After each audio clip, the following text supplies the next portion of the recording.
কৈশোর বয়সে পা দিয়ে কিশোর সুভাষের মনে তীব্র মানসিক দ্বন্দ্বের সূচনা হয়েছিল। প্রথম পার্থিব জীবন আর চিরাচরিত কাজকর্মের প্রতি সুভাষ অপ্রতিরোধ্য আকর্ষণ বোধ করতেন।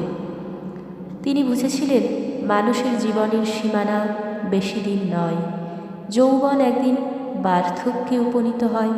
তাই জীবনের প্রতিটি মুহূর্তকে তিনি ইতিবাচক কাজে লাগানোর জন্য চিন্তাভাবনা শুরু করেছিলেন।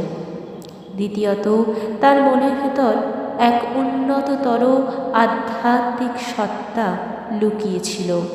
সেই সত্তা কর্মপ্রবাহের বিরুদ্ধে জেহাদ ঘোষণা করেছিল। শুধুমাত্র কাজের মধ্যেই কি মানুষের জীবনের সমস্ত সাধনা সফল হতে পারে? এই ধরনের কৌতূহলী বিভ্রান্ত প্রশ্নের মুখোমুখি কিশোর সুভাষ।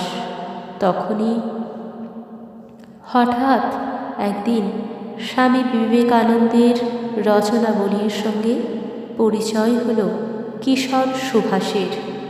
কিশোর সুভাষের ভাষায় একদিন নেহাতি দৈবক্রমে এমন একটি জিনিস পেয়ে গেলাম এই সংকটকালে, যা আমার প্রধান সহায় হয়ে দাঁড়ালো। আমার এক আত্মীয় পাশের বাড়িতেই থাকতেন। তার বইগুলির ওপর চোখ বোলাতে বোলাতে নজরে পড়ল স্বামী বিবেকানন্দের রচনাবলী। কয়েকটি পৃষ্ঠা উল্টিয়ে বুঝলাম এতে এমন কিছু আছে যা আমি খুঁজে মরছি। বইগুলি তার কাছে চেয়ে এনে বাড়িতে এসে সাধ করে পড়তে আরম্ভ করলাম। মজ্জাবোধি আমার শিহরণ খেলে গেল। প্রধান শিক্ষক মহাশয় আমার মধ্যে সৌন্দর্য ও নীতিবোধ জাগ্রত করেছিলেন।